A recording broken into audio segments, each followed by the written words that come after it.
Zdravo ponovo. Pritisnite dugme like ako ne želite duhove u svojoj kući. Nastavit ću da vam pričam o mračnim stvorenjima iz našeg sveta i vreme je da saznamo kako se završila priča u mesnom prolazu. Nisam bio spreman za tu strahotu. Mrtva prijateljica, nepoznata starica, koja bi na našim rukama mogla ostaviti ogrebotine u obliku lica, lažna sećanja. Da, razumeo sam da mi je neko ušao u glavu i ukrao sećanje na događaje koji su se dogodili kada smo zajedno sa Igorom došli ovde. Moja glavna osumnjičena bila je ta stara dama. Razumete da je selo napušteno, najbliži grad bio udaljen skoro 100 km. Odakle je došla? Možda čak nije ni odakle došla. Svaki lovac na duhove mora imati dnevnik o svom slučaju, pa sam odlučio da to proverim. Treba da kažem da je to bila dobra odluka. Ispostavilo se da smo zajedno sa Igorom pronašli toliko informacija o tom selu i toj staroj dami posebno. Pale Bavela je bilo njeno ime. Bila je veštica koja je živjela krajem 19. veka.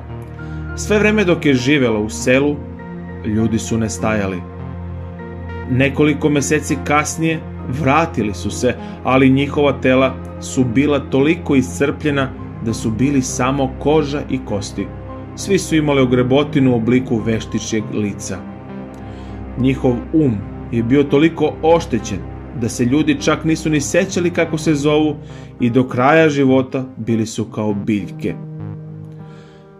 Svaka osoba u selu je shvatila da su sve to veštice. Međutim, nije bilo važno koliko puta su ljudi sa oružjem i vatrom dolazili u njenu kuću, nisu mogli da pronađu prisustvo nestalih. Svako ko je barem jednom pokušao da ubije vešticu, pronađen je mrtav sledećeg dana. Dakle, niko nije želeo da napadne Bavelinu kuću. Tokom rata bomba eksplodirala u selu. Svi lokalni ljudi su tamo umrli i veštica takođe. Zašto je kidnapovala ljude? Da li je zaista bila mrtva? Morao sam to shvatiti. Dok sam čitao sve, osjećao sam se nelagodno. Igor je bio dobar lovac na duhove, pa sam ga, pre nego što sam smislio plan, sahranio. Veštica je zaista žela nešto od mene, pošto je poruku poslala sa Igorovog telefona, ali šta tačno? Da završi ono što je započela. Jedan ubijeni, a drugi je ostao. Sve knjige o mračnim silama govorile su da veštice mogu ubiti samo vatra.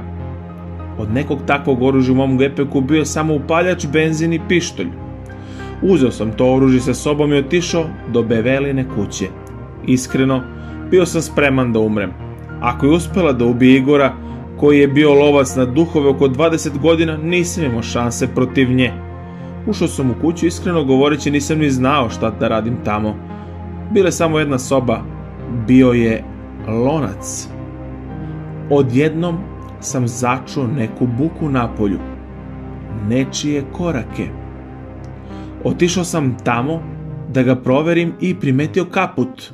Hteo sam da pratim tu osobu u kaputu, ali čuo sam nečiji glas. Hrapav, star, ali tako sladak i fin. Kao što ste shvatili, ta stara dama je pročitala kletvu i ja sam u potpunosti poslušao njena naređenja. Činilo se da sam hipnotisan. Naredila mi je da uđem u kuću.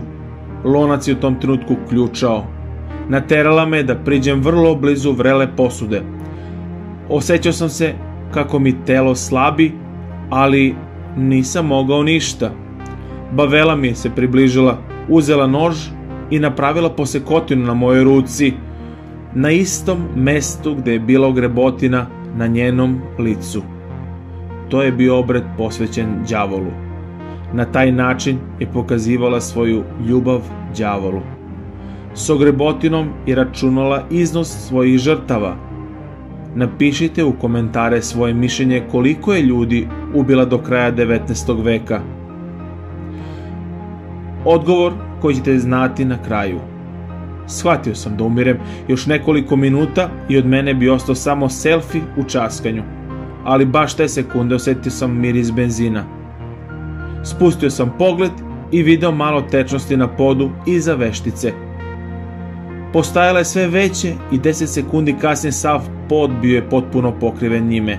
Bavela je to primetila, odmah shvatila šta se dešava. Pokušala je da pobegne, ali vrata i prozori bili su zaključani. Nisam više mogao da stojim na nogama i pao sam. Ali sve se dogodilo prebrzo. Nisam ni trepnuo. Bio sam podignut, a sekundu kasnije u kući je ubačena šibica. Spustili su me na pod i odveli daleko od kuće. Jedino što sam mogao da čujem i razumem bio je vrisak te veštice koja je živa spaljena u svojoj kući. Uprkos tome što sam u tom trenutku bio slab, uspeo sam da vidim ko me je spasio. Bio je to Igor. To je bio njegov kaput koji sam vidio u blizini veštice kuće. Ali kako je to bilo moguće? Bio sam svedok nekog čuda. Desno Igor stajao živ i neozleđen.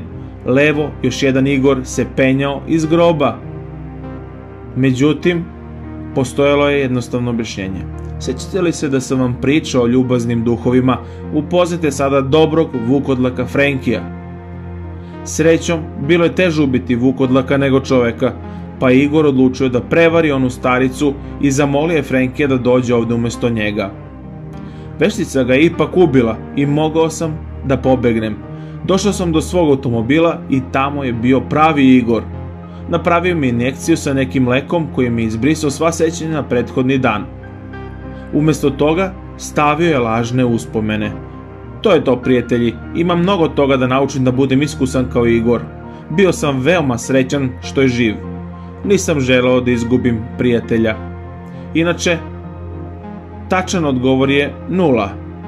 Veštica nikad nije nikoga ubila, ali ljudi na koje je ona imala uticaj uvek su se vraćali iscrpljeni i do kraja života ostali su onesposobljeni. Da je Igor došao nekoliko minuta kasnije, i ja bih to bio. Puno vam hvala što ste pogledali video do kraja.